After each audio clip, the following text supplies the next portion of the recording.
Ethan Carter sat on a worn-out bench at the edge of Grant Park in Chicago, watching the morning sunlight stretch across the deep green grass like a comfort he could feel but not touch. His backpack lay beside him, half empty, not because he had finished his supplies, but because there wasn't much left to carry. Hunger didn't just live in his stomach anymore, it echoed in his bones. He had skipped dinner the night before, and breakfast that morning. Not by choice, by impossibility. The city moved around him in its usual rhythm. Buses roaring down Michigan Avenue, cyclists gliding past with cups of hot coffee hanging from their fingers, the smell of warm bagels from a street cart drifting in the air like a cruel reminder of what he could not have. Chicago was beautiful in October, the trees dressed in fire-colored leaves, the sky a crisp blue, and yet beauty felt distant when your stomach ached. Ethan was a first-year community college student. His mother worked nights at a cheap motel on the city's outskirts, barely covering rent after the bills consumed everything else. He never blamed her. Poverty had never been her choice either, but it gnawed at him like a secret he had to carry alone. That morning, the cafeteria would open soon. He told himself maybe today he would just drink water and distract his brain long enough to ignore the hunger. Again, he stood up slowly and walked toward campus. The crosswalk light changed, and a line of cars rolled past him. Sleek black SUVs, dusty old sedans, the city bus hissing as it braked for passengers. People sat inside, sipping their coffees, tapping on phones, faces relaxed, unaware of the boy walking beside them fighting the weight of an empty stomach. At the college gate, Ethan stopped to catch his breath. There were dozens of students laughing, waving, texting normal. But he didn't feel normal. He felt invisible, and sometimes invisibility hurt more than hunger. He tried to head toward the library to distract himself, but halfway there, his head began to spin. The world blurred for a moment. He steadied himself with a hand against the wall. Just a moment of weakness, he thought. Nothing more. But then, from somewhere behind him, a voice called gently. "Hey, are you okay?" Ethan turned. A tall man with a soft, concerned face stood a few steps away. A faculty lanyard hung around his neck. He looked nothing like the others rushing past. He looked like someone who noticed pain even when others ignored it. Ethan swallowed hard. He wasn't used to being seen. And yet, for the first time that morning, he felt like someone actually had. The man stepped a little closer, his voice gentle but firm. "Sit down a moment, son. You don't look well." Ethan hesitated. Pride was a strange thing. It lived in empty pockets but still fought to appear strong. He managed a weak nod and followed him to a shaded bench beneath a row of tall maple trees, their red leaves drifting like slow, silent confetti with every breeze. "I'm Mr. Donovan," the man said, taking a seat beside him. "I teach history here. I've seen you around." Ethan tried to smile, but his lips barely moved. "I'm okay. Just tired." Mr. Donovan studied him, not the way people judge, but the way people actually care. His tone dropped lower. "Tired or hungry?" That word hit Ethan like a pulse through the ribs. Hungry. He looked down at his hands. His throat tightened, thick with a truth he didn't want to speak out loud. Mr. Donovan didn't push. He simply waited, and sometimes silence is the kindest form of patience. Across the street, a delivery truck rumbled by, followed by a city bus wrapped in advertisements and crowded with passengers. Life was moving so fast for everyone else, yet Ethan felt stuck in slow motion. Like a person running underwater. He finally whispered, I haven't really eaten since yesterday morning." It was the first time he had admitted it to anyone. Mr. Donovan's shoulders softened, and his expression shifted, not pity, but compassion. There is a difference. Pity looks down on someone, compassion sits beside them. "Come with me," he said simply. "Let's get you something to eat." Ethan immediately shook his head. "No, I can't. I don't want to be a burden." "You aren't a burden, Mr. Donovan interrupted softly. "You're a human being." The words made Ethan blink hard against a sudden burn behind his eyes. They walked together toward the campus exit, passing rows of maple trees and bright green lawns where other students sat laughing, sharing snacks, sipping sodas, small luxuries that felt like miracles when you didn't have them. The wind carried the sound of traffic from Lakeshore Drive, horns, brakes, engines, the city heartbeat. As they approached the street corner, a food truck stood parked beneath a tall oak tree, the smell of grilled chicken and warm bread drifting through the air like a rescue signal. Ethan inhaled unconsciously, hunger sharpening every scent. Mr. Donovan ordered 2 hot sandwiches and bottled water. He handed one to Ethan without ceremony, without speeches, without making him feel small. That simple kindness felt like oxygen. The first bite nearly broke him. Warm bread, real meat, flavor. It filled not just his stomach but a hollow place in his soul that had been aching far longer than he admitted. Tears gathered in his eyes before he could stop them. "I'm sorry," Ethan whispered, embarrassed. "Don't apologize for surviving, Mr. Donovan replied gently. Ethan lowered his gaze, voice barely audible. "I just didn't think anyone would notice." Mr. Donovan looked at him with a quiet sadness. "Most people don't look long enough to see. But I do. And I want you to know, this isn't temporary help. I'm not feeding your hunger for one afternoon. I want to help you stand again, for good."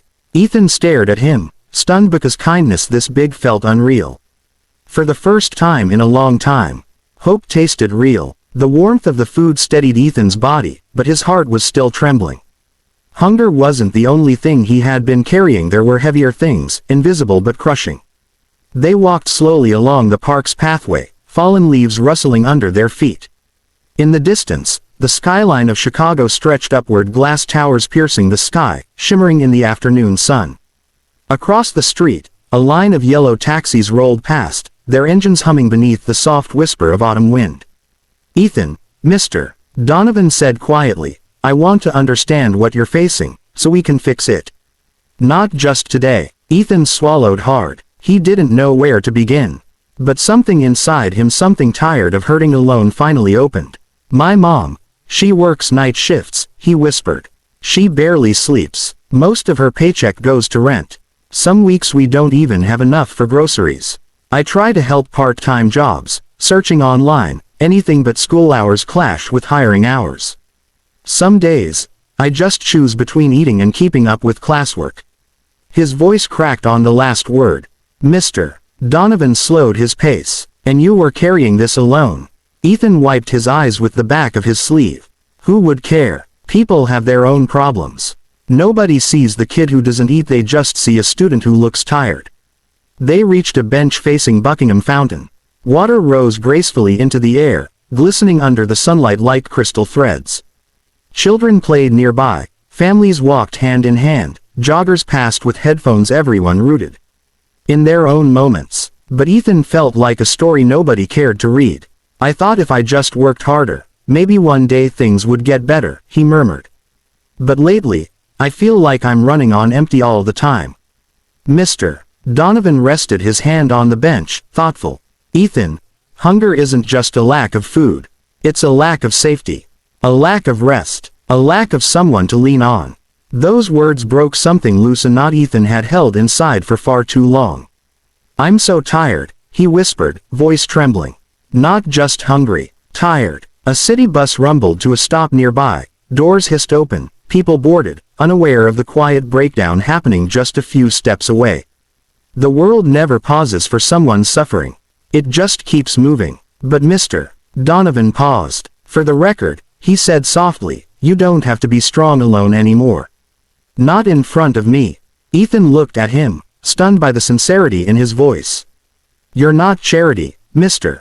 Donovan continued. "You're potential. And I'm not here to rescue you, I'm here to walk with you until you can stand without fear." Hope didn't bloom instantly, but it flickered, like a small flame refusing to die. Ethan nodded slowly, not because everything was fixed, but because for the first time in years, someone saw him as more than a struggle. Someone saw him as a future. The next day, Ethan arrived on campus expecting things to return to normal: silent struggle, quiet hunger, surviving instead of living. But Mr. Donovan was waiting for him near the maple trees, holding a small envelope and a gentle smile. "I made a few calls last night," he said. "I learned something important. You qualify for the Emergency Student Support Fund. It covers meals, transportation, and supplies. You were never alone, you just didn't know help existed." Ethan stared at him, speechless. "This isn't charity, Mr. Donovan added. It's fairness. You have been fighting alone in the dark for too long. Let someone turn on the light." He handed Ethan the envelope.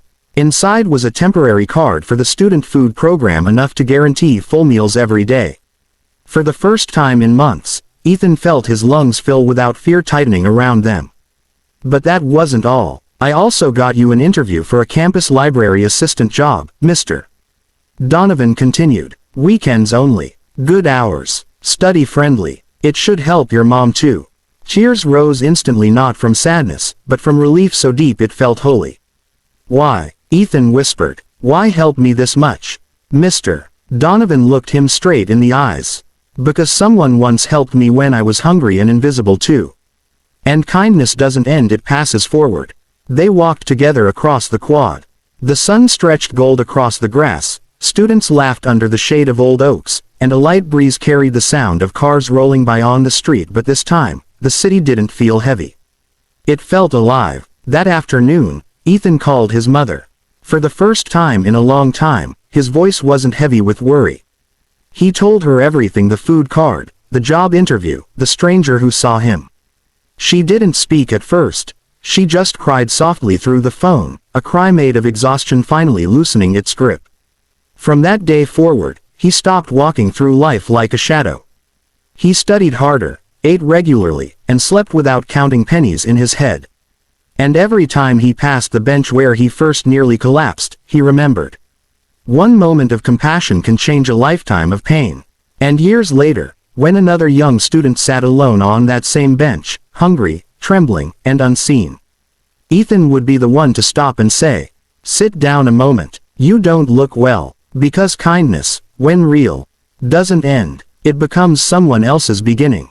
Dear viewers, if this story touched your heart, please take a moment to leave a comment, tell us what part moved you most, and share this video with friends so kindness can reach more hearts.